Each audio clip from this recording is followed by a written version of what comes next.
développement d'une structure, d'une entreprise, d'une société ou d'un pays exige la formation des compétences dont l'expertise devient le tremplin même attendu. Ce soir dans Présence Éco se fait le plaisir de vous présenter le directeur gérant de H36T et son centre de formation. Je vous invite à découvrir.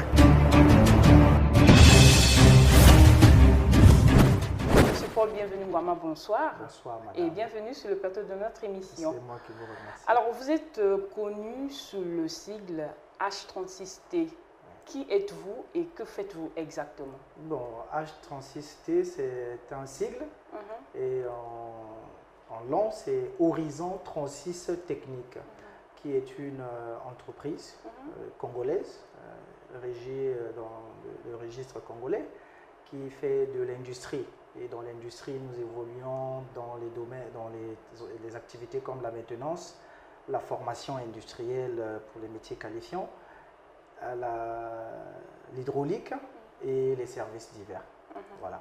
Alors pourquoi Horizon? Pourquoi 36? Il y a une particularité dans ça? Oui, il y a une petite énigme derrière, mais je pense que je peux vous le dire. Oui, c'est un surnom que j'avais depuis mon jeune âge, quand j'étais en terminale, déjà que j'ai fait les études techniques, j'étais en terminale F1 et il fallait bien que nous puissions faire un dessin technique, mettre en place une cam qui devait faire fonctionner un mécanisme. Et cette cam-là devait avoir un degré de 36 degrés afin que le process puisse fonctionner sans problème. Et ce jour-là, par miracle, j'étais le seul qui avait trouvé 36 degrés. Et depuis là, j'étais appelé 36 et puis bon voilà, j'ai gardé ça comme étant un chiffre secret quoi. Voilà. Ah d'accord. Alors H36T, est-ce qu'au niveau administratif, vous êtes réglo, vous êtes complet? Oui, vous êtes dans le formel on va dire? Actuellement, la société est formalisée, d'autant plus qu'au départ, avec le manque de moyens qu'il y avait, il fallait bien qu'on commence en informel. Donc après une certaine période, on était obligé de formaliser l'entreprise. Et aujourd'hui, on a notre registre de commerce, on est affilié à la CNCS et à toutes les structures qui nous régissent en tant qu'entreprise. Oui. Voilà. Et comment se présente votre organigramme? Bon, l'organigramme de Horizon 36, d'autant plus que nous sommes une PME, nous ne sommes pas nombreux en termes administratifs. Il y a le responsable que je suis, qui fait la fonction du directeur et directeur gérant. Et nous avons une comptabilité, nous avons un responsable comptable, nous avons un responsable hygiène, sécurité et environnement, nous avons un responsable d'atelier et un responsable de projet, sans compter les techniciens. Voilà. Et depuis quand êtes-vous installé ici dans la ville de Pointe-Noire? Dans la ville de Pointe-Noire, ça fait quand même près de 5 ans que nous sommes installés, et disons 2 ans déjà formellement. Et voilà, donc ça fait près de 5 ans que nous sommes là. Et nous sommes en train de vouloir évidemment nous connaître de plus en plus. Et je suis très ravi que vous puissiez vous intéresser à nous parce que ça va porter un petit plus à notre visibilité quoi, dans la ville. Bien sûr, c'est l'objectif de notre émission Présence Éco. Vous en êtes une. Alors, est-ce qu'en dehors des activités précitées, vous faites autre chose ici à H36T? Bon, en projet, oui, on est en train de projeter faire d'autres choses.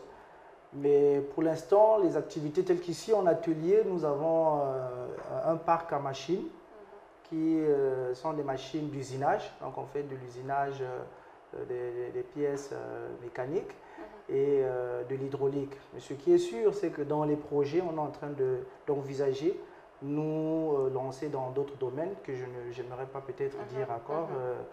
Donc très prochainement, on sera aussi sur d'autres fronts. En ce qui concerne cette panel d'activités que nous avons aussi mis en place un programme de formation. Et ça, c'est un objectif qui m'est vraiment personnel parce que je me suis dit que nous manquons vraiment des structures de formation. Et avec le matériel que nous avons, les dispositifs, les équipements que nous avons qui peuvent permettre aux jeunes de se former, nous avons lancé cette branche de formation afin de permettre à tout jeune, toute catégorie confondue, de pouvoir s'inscrire, voilà, se former dans notre établissement afin d'obtenir une formation digne de ce nom.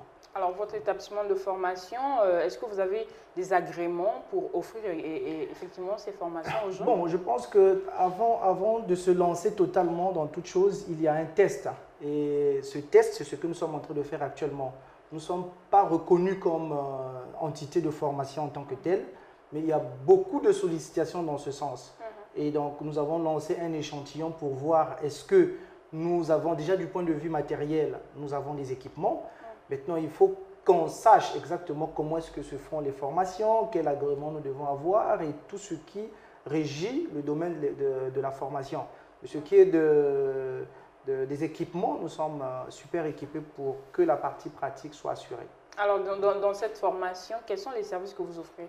Bon, pour la formation, nous avons les métiers industriels. Vous savez, comme nous sommes dans une zone économique qui est Pointe-Noire, ça veut dire que les activités de formation devront être fixées dans le monde industriel. Sur ce, nous mettons plus d'accent sur l'instrumentation, l'électricité industrielle, le génie mécanique et l'informatique. Voilà. Alors, ce sont là des domaines qui sont beaucoup prisés par les jeunes aujourd'hui. Voilà. Alors, pour tous ceux qui vous suivent, quels sont les critères d'admission à votre centre, à votre établissement de formation? Bon, pour notre centre de formation, les critères d'inscription sont généralement standards. Nous sommes un jeune établissement, donc on n'a pas trop de rigueur dans ce sens, mais le niveau intellectuel est quand même requis à partir de la 3e pour ceux qui sont en enseignement général et à partir du BET pour ceux qui sont du domaine technique déjà. Donc il n'y a pas, en dehors de ces niveaux intellectuels, vous avez besoin d'avoir quand même un certificat médical et puis votre acte de naissance et les frais d'inscription. Alors, pourquoi avoir choisi d'axer vos formations dans le secteur du pétrole? Bon, dire que c'est axé dans le domaine du pétrole, c'est trop, c'est un peu trop limité. Je pense que le domaine de l'industrie ne s'adresse pas seulement aux pétroliers. On a beaucoup d'industries qui sont là, qui exercent avec des process. Donc, vous pouvez avoir tels que les brasseries qui sont là, utilisent des process plutôt. Les Dangote, les sociétés qui font des chaînes de production utilisent des procédés. Donc, nous formons pour les gens qui peuvent intervenir, que ce soit dans le domaine pétrolier ou dans le domaine, vraiment dans le domaine industriel. Voilà. Et donc, en général, combien dure cette formation-là? Nous faisons des formations pour une durée de 9 mois, généralement, plus 1 mois de stage pratique. Voilà, pour ceux qui finissent leur formation, on les envoie dans des entreprises pour essayer de savoir comment ça se passe dans le monde professionnel. Alors, vous avez donc emboîté le pas sur ma question suivante. Ici, à Pointe-Noire, il y a un réel problème d'insertion après formation. Donc, quand les jeunes subissent leur formation après, ils ont des difficultés à intégrer des entreprises après leur formation pour peut-être bénéficier des stages. Est-ce que vous avez pensé à résoudre, sinon à apporter des solutions face à ces problèmes? Vous savez, ça c'est un grand sujet. Je pense que pour les gens qui vont nous suivre et peut-être pour les autorités qui vont nous suivre, ça c'est un grand problème.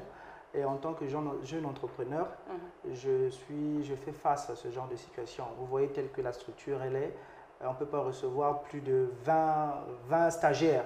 Mais dans la mesure du possible, nous accordons des stages à ceux qui voudront bien, ceux qui nous sollicitent pour la dite question. Maintenant, pour ce qui est du problème de l'employabilité, je pense que c'est un problème très grand qui peut-être à mon niveau, je ne saurais faire grand-chose. Mais déjà à mon niveau, je me dis que déjà en créant cette structure, je suis en train de résoudre là une question essentielle au chômage. Mais beaucoup reste à faire.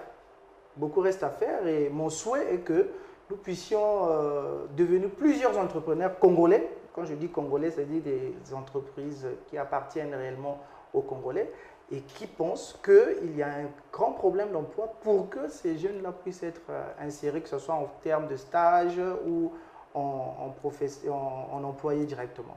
Voilà. Est-ce qu'il y a quand même un afflux considérable des gens qui viennent pour se faire former?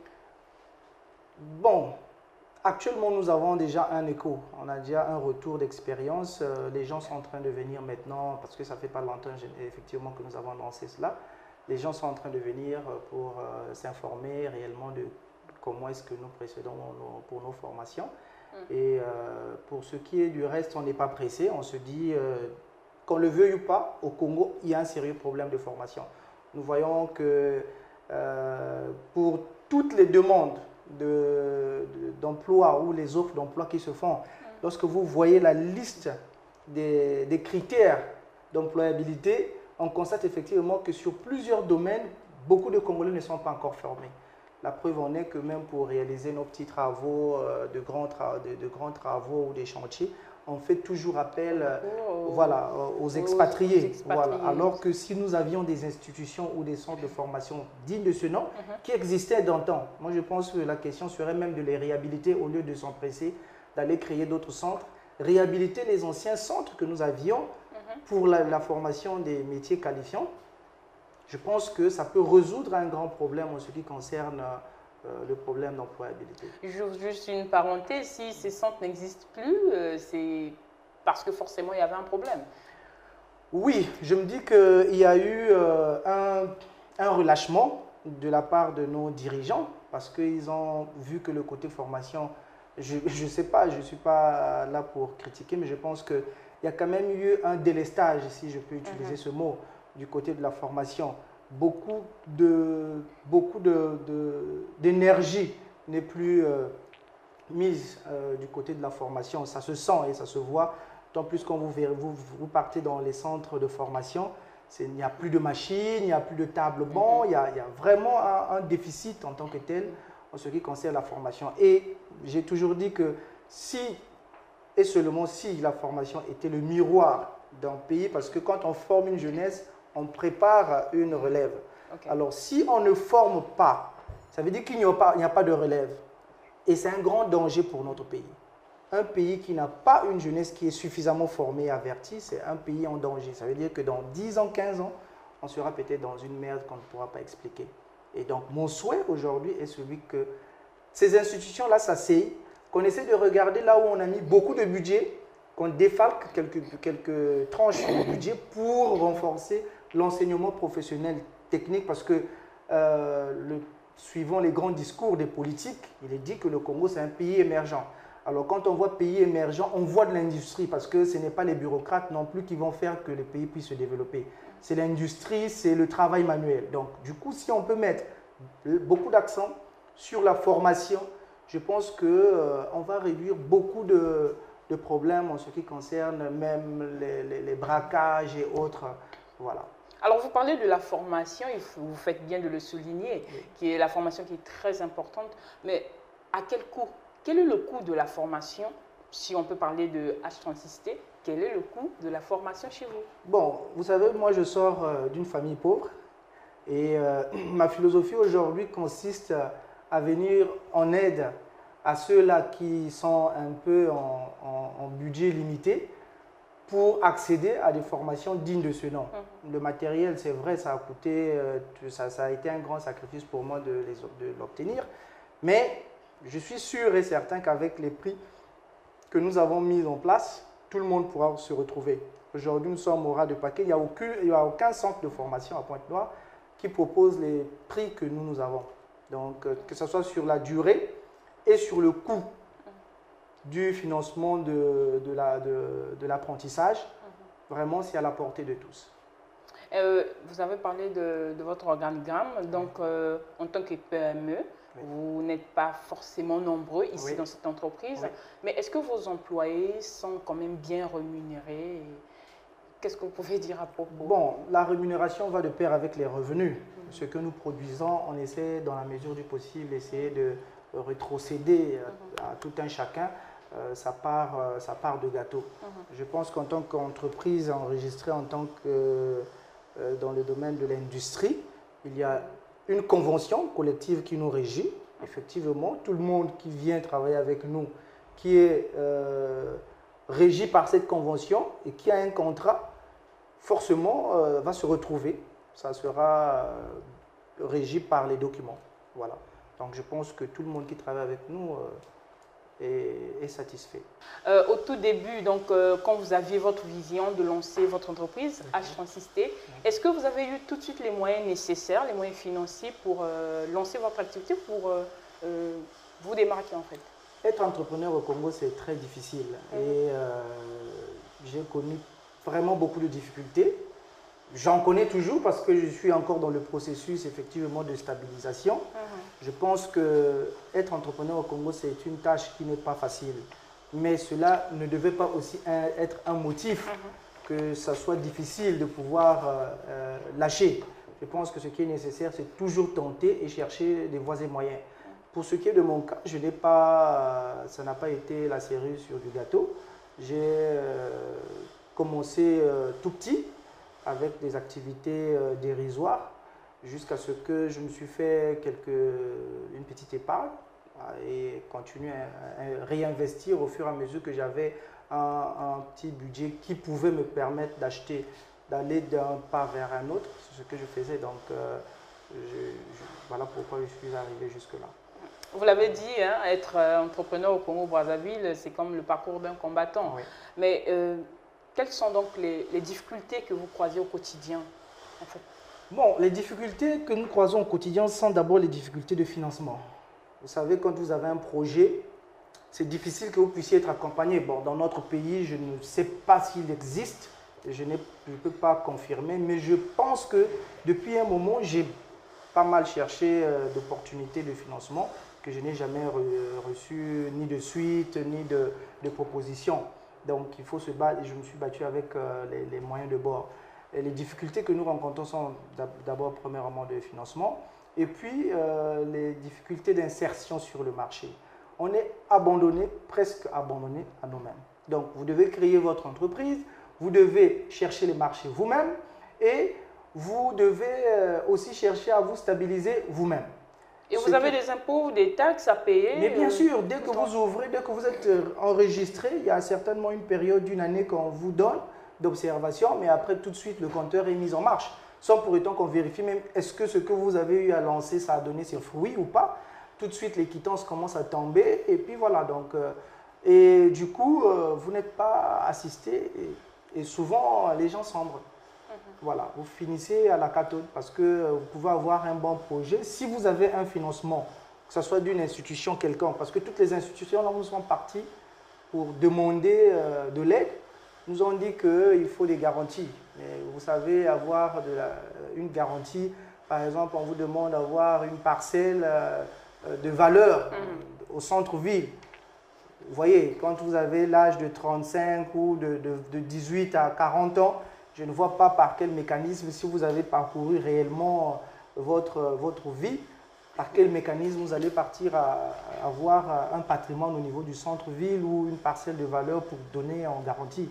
Je pense que si aujourd'hui, dans d'autres États, on le voit, non, il y a des dépôts de garantie que l'État fait auprès des banques pour soutenir ou subventionner les petites entreprises. Et chez nous, je ne sais pas si cela existe, ces fonds de garantie, mais bon. Je n'en ai pas vraiment connaissance. Mais en ce qui vous concerne, est-ce que vous pensez que ce manque d'accompagnement-là peut faire qu'un jour que H36T venait à fermer ses portes? Bon, déjà, nous, vu le temps que nous avons fait sur le marché, ça va devenir un peu difficile pour que cela puisse nous affecter. D'autant plus que nous nous sommes dit que si, et seulement si on n'est pas accompagné aujourd'hui, c'est peut-être parce que nous sommes faibles. Alors, donc, on essaie, dans la mesure du possible, essayer de nous situer, devenir fort, et je suis sûr que certainement, ils nous viendront en aide. Parce que c'est, bon, disons, c'est la loi de la nature. Hein. On donne à celui qui a un peu, celui qui n'a pas, on retire même ce qu'il a. On retire même ce qu'il a. Voilà, voilà. Donc c'est un peu ça la philosophie actuelle. On se dit, on ne va pas être pressé. On a souscrit notre entreprise pour 100 ans. Généralement, c'est pour 100 ans, c'est qui démontre que l'entrepreneur vit même dans la foi. Okay? Parce que quand vous allez souscrire une entreprise, vous ne direz jamais que non, je souscris mon entreprise pour 20 ans. Non, c'est toujours 100 ans. Donc, 99 ans. Quand on souscrit une entreprise, c'est 99 ans. Donc, l'entrepreneur vit 90, plus vite que lui-même. Parce que déjà dans la pensée, il conclut que jusqu'à 99 ans, ce que je suis en train de penser aujourd'hui devait exister. Maintenant, si ça s'arrête en route, ça dépend, ça peut être quelques difficultés, mais je pense qu'il serait très nécessaire aujourd'hui que l'État regarde, tel que dans le domaine de l'industrie, comment est-ce que les sociétés de services font pour avoir des marchés. Et est-ce que les entreprises ou les grandes entreprises qui cherchent de la main-d'œuvre ici sur place cherchent au bon endroit et utilisent réellement des Congolais. Parce qu'il y a de ces choses qui se font, on n'est pas ici pour dénoncer, mais il y a quand même de ces mécanismes qui existent aujourd'hui qui font parce que beaucoup de jeunes n'arrivent pas à accéder dans le monde du marché. Est-ce que c'est le relationnel? Probablement le relationnel, mais nous avons des chambres de commerce qui existent. Ces chambres de commerce devaient en réalité travailler dans la toute transparence. Ces chambres de commerce devaient travailler dans la toute transparence pour nous aider à rentrer en contact avec ces entreprises-là. Vous voyez, nous avons acheté des machines qui ont coûté près de 70 millions avec des fonds propres. Mais au niveau de la chambre de commerce, on vous dira que non, il faut être équipé. Maintenant que nous sommes équipés, au lieu de nous mettre en contact avec ces gens-là, non, non, non. On tourne en bourrique, il faut voir X, il faut voir L, il faut donner ceci, il faut donner cela, mais on est en cours de moyens. Alors parlons donc de ces contacts-là. Qui sont vos principaux clients? Bon, on travaille généralement avec les sociétés pétrolières, notamment Total et Eni, avec d'autres Chevron, Perenco et autres, qui, avec beaucoup de difficultés, nous entrons quand même en contact avec eux pour avoir quelque chose à faire. Voilà, c'est ça.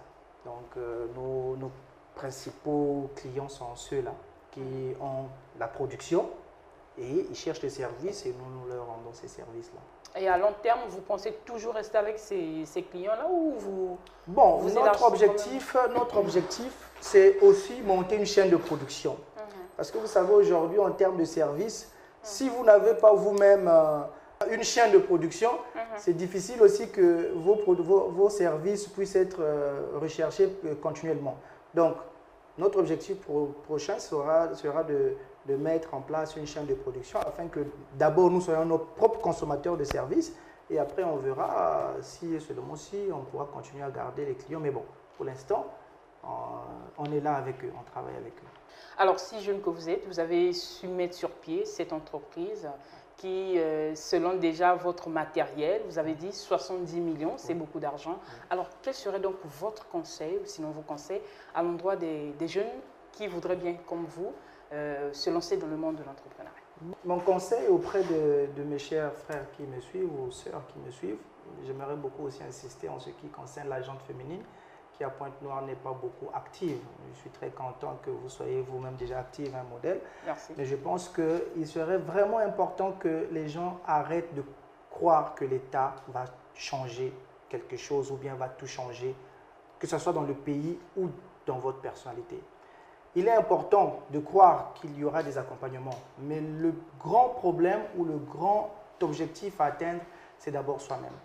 Si vous voulez atteindre un certain but, mettez-vous à fond sur votre programme ou sur votre projet, vous allez y parvenir. Oubliez, ou nous devons oublier tout ce qui est sujet étatique. Aucun gouvernement dans le monde ne garantira la prospérité à ses citoyens. Non. Voilà pourquoi il est important aujourd'hui, même si vous êtes salarié, il est important d'entreprendre. Si aujourd'hui nos écoles pouvaient aussi mettre un peu beaucoup d'accent au lieu de nous apprendre seulement la philosophie, les mathématiques et autres, nous apprendre comment est-ce qu'il faut investir, je pense que beaucoup de problèmes seront changés dans notre pays. Pourquoi? Parce que plus qu'il y a des chômeurs, plus que le problème de l'État se complique. Alors que plus qu'il y a des gens qui sont formés pour se prendre en charge, moins les problèmes de l'État vont exister. Donc, mon conseil est celui que tout le monde se mette à l'entrepreneuriat. C'est difficile, mais le problème est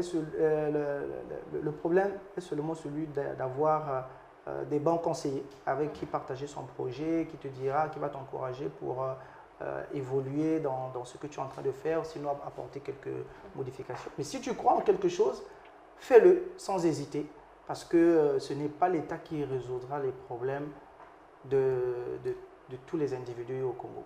Parce que quand vous voyez le nombre de chômeurs qui existent déjà dans notre pays, j'aime bien parler du Congo parce que le Congo habite en moi.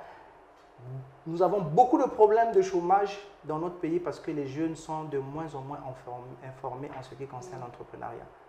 Déjà, moi, si cet esprit m'a habité, c'est parce que j'ai aussi fait des tours ailleurs et j'ai vu que là-bas, les gens ne s'attendaient pas que l'État puisse subventionner. Les gens se battaient, trouvaient tout ce qu'il y avait à faire pour essayer d'avoir un petit capital et se lancer. Au fini, ça marche toujours. Donc pour vous, on va dire que la formation est au centre de l'épanouissement de chacun. Bien sûr, la formation est au centre de tout. Vous ne pouvez pas être journaliste ou caméraman tel que vous êtes là si vous n'avez pas appris. Ça veut dire que la formation au centre de tout est essentielle. Parce qu'aucune chose ne peut se faire logiquement, sinon dans les bonnes conditions, si vous n'êtes pas formé. Une fois formé, n'attendez pas les solutions auprès du gouvernement. Commencez à avancer pas à pas vers les solutions du gouvernement. Mais les solutions du gouvernement ne viendront pas vous trouver là où vous êtes. Il faut que les gens puissent s'impliquer et se lancer. Ce que j'ai remarqué auprès de la jeunesse congolaise, c'est qu'on est tous devenus accros au diplôme. Et ce problème de diplôme est en train de freiner les réflexions. En réalité, quand vous voyez les pays comme les États-Unis, même la Chine, ce qui fait la Chine aujourd'hui, c'est les petites et moyennes entreprises. Mais ce ne sont pas les milliardaires ou les multimilliardaires chinois ou le gouvernement chinois qui créent ces petites entreprises-là.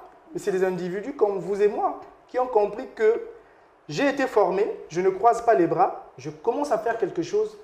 Même si j'ai un master 2 en ceci ou cela, ou je suis ingénieur de quelque chose, il faut oublier ces diplômes-là et réfléchir sur quelque chose qui va vous rapporter de l'argent. Parce qu'au final, ce que nous cherchons, c'est l'argent. Voilà. Monsieur Paul Bienvenu Ngouama, merci. Oui. C'est moi qui vous remercie. Je pense que des occasions pareilles sont aussi difficiles, d'autant plus que les médias sont réservés aux hommes politiques qui nous disent trop de choses mais qui réalisent peu.